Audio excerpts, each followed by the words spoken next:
Hi, my name is Matigela. Welcome to my YouTube channel. So let's talk about Judge Rata and why is Judge Rata trying to act as if he does not remember things. As a man that says that he listens into everything and anything that happens in that courtroom. He says, I listen in this court. I understand the evidence. I know this evidence. 600,000, 80,000, 44,000. Zonke nje, he will go for big numbers claiming that he knows the evidence and he knows the law. And to top it up, he will also continue to say, if the defense is saying something to him, he will say, bring me the authority. Give me the authority. He's always someone who's there doing all of those things.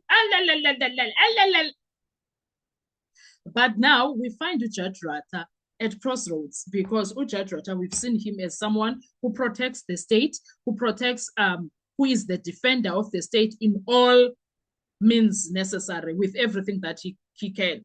He uses every power that he has in that courtroom to shield the state and the case of the state. We see this by him jumping hoops and hoops to make sure Ubaloi is safe landing. But yesterday we saw another side of him. Yes, sometimes you can say abanye benu bayomangala, abanye banu bayomangala, abanye benu bayokhala. Ujudge Rata says something quite shocking, right? But you can look at it in different directions because Uti, he's asking the question of, can you use, you know what? Angithandi yazi ukukhuluma. Let me get into yesterday's discussion because there is something there that is sitting with those words that Judge Rata said. I don't know why I feel that way, but I am feeling that way because Lobaba Lona is very dangerous.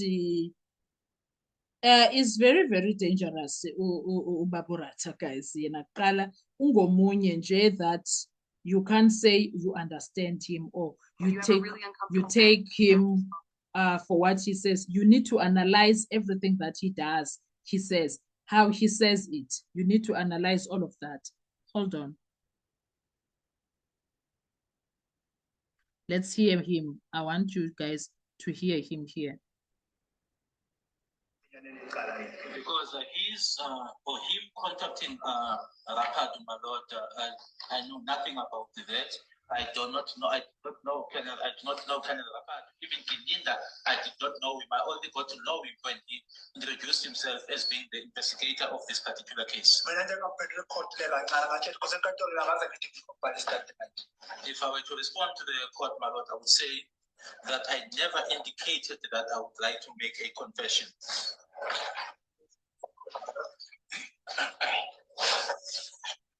It's a legal one. It is well documented, my lord, that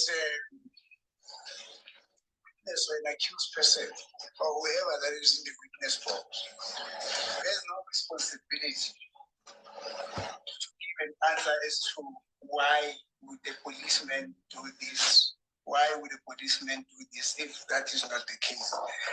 Because that calls for speculation. I would therefore implore the court to have it in its wisdom that at the end of it all, the state should not come and argue that when a particular question was asked to this witness as to why, for instance, this one, as to why the leader then called Rapadu that evening, that the state shouldn't come and argue that Ntanzi did not give a convincing answer, because that answer that Ntanzi is giving, it's a speculation. That is his own answer. He can therefore not be held at the end of it all that it did not give a satisfactory account of the question that was asked. This is basically on the we will come to this point by Umnis. Did you hear that? We will come to this point by Umnis. Okay, let's do a separate video for that. But currently, I just want us to deal with Judge Rata on this video. Ne? I want us to deal with Judge Rata quickly. because yes. Yeah, let's do the address on Monday. That's good. Yeah, so that we apply to everybody. Traversed that there. regarding whether you can find out or not regarding the evidence which was accused and cited in a so-called alleged confession. Well, maybe first things first, my lord. Yeah.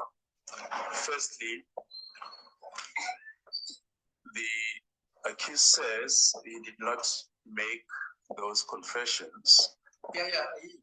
They were dictated to by the police. In fact, he says the document on which the confession is written, the pro forma and the annexure, he says the police already came with that information documented in those confessions. So he's basically saying the police are the source of that information. It does not emanate from him.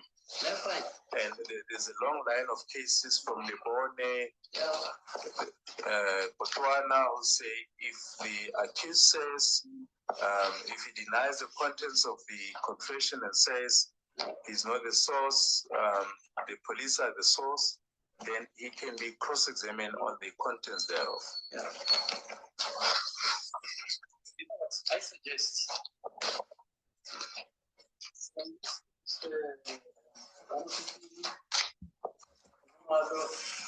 and you must all address it. I don't want to preempt this issue by saying, what if there is 2 versions or 18 versions or 20? Are you with me?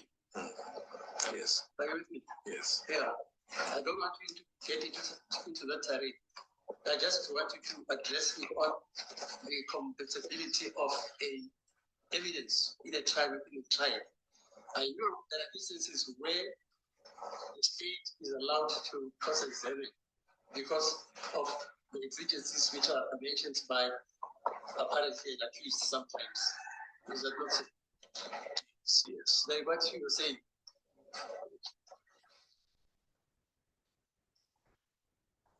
We are a bit at sea because there's been a provisional ruling.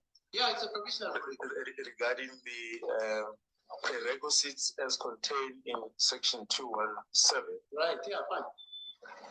And our understanding is that once that provisional ruling has been made, yeah, which is what it yes, then well, it has been made.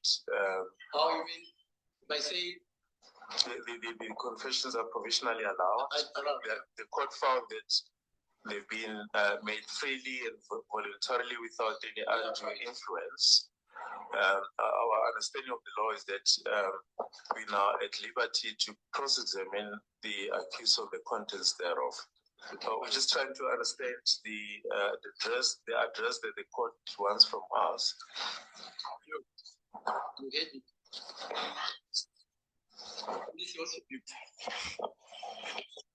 You see there, Judge Rata, once again, is protecting Ubaloyi, and Ubaloyi is missing the point.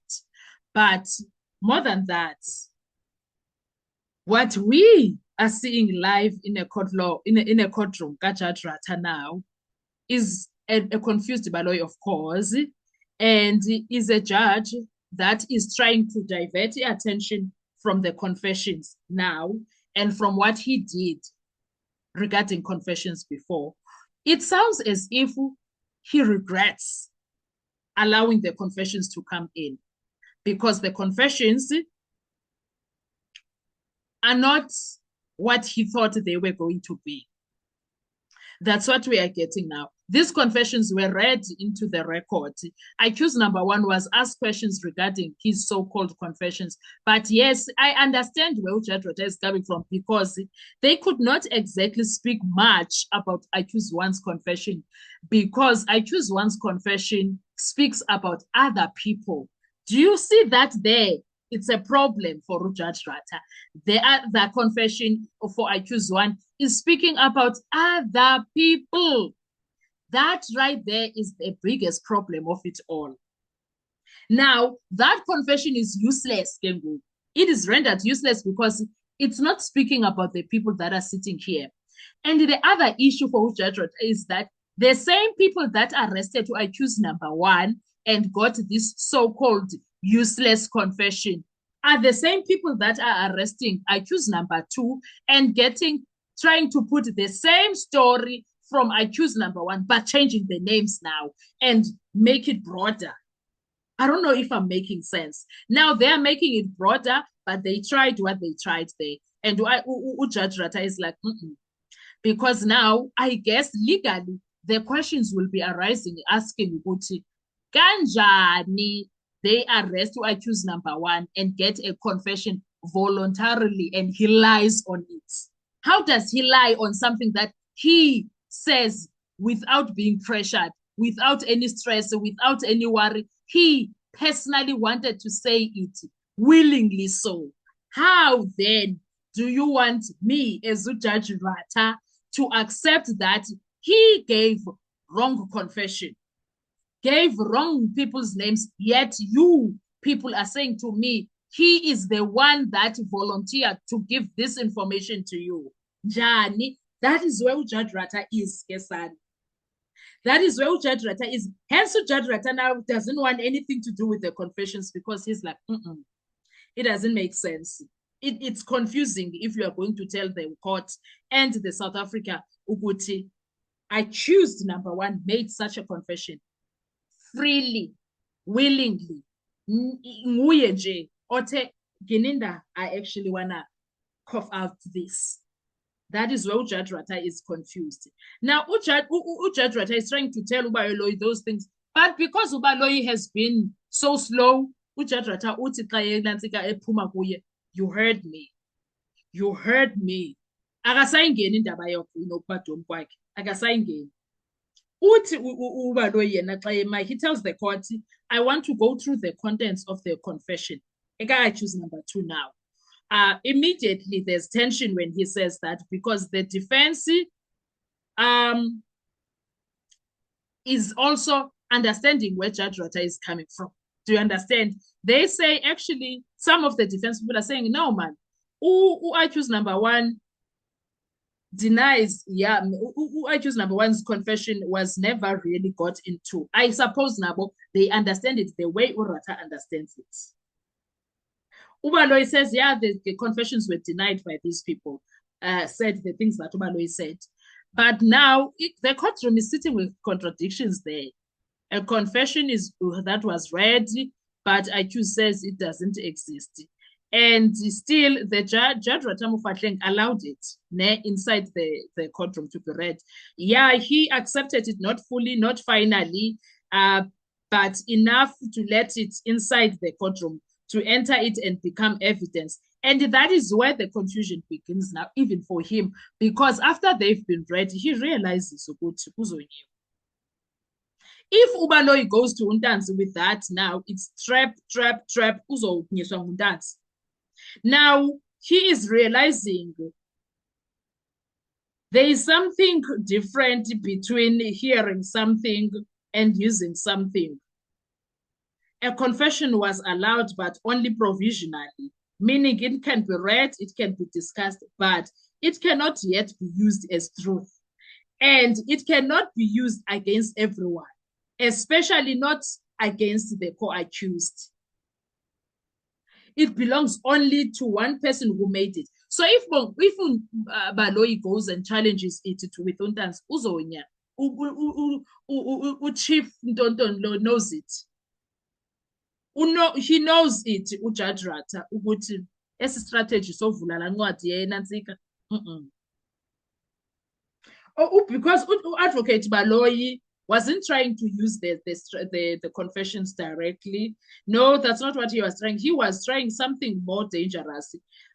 He's not really using it as evidence per se. He's using it to test credibility, meaning if the accused says one thing in court and the confession says another, but now the danger, then maybe, just maybe, he can expose a contradiction. That's how Baloi is thinking. Sounds smart, right? When Baloyi is thinking about it that way. And that strategy only works if you can first do one thing: place the accused at the crime scene, and that's where the state starts to struggle. And that is exactly what Judge Rata is saying. You failed to put Abo Bontanzi with crime scene. Because now everything else goes back to the 26th of October. We can talk about how the statements were taken or the so-called confessions was taken. Now let's take it back to the 26th of October.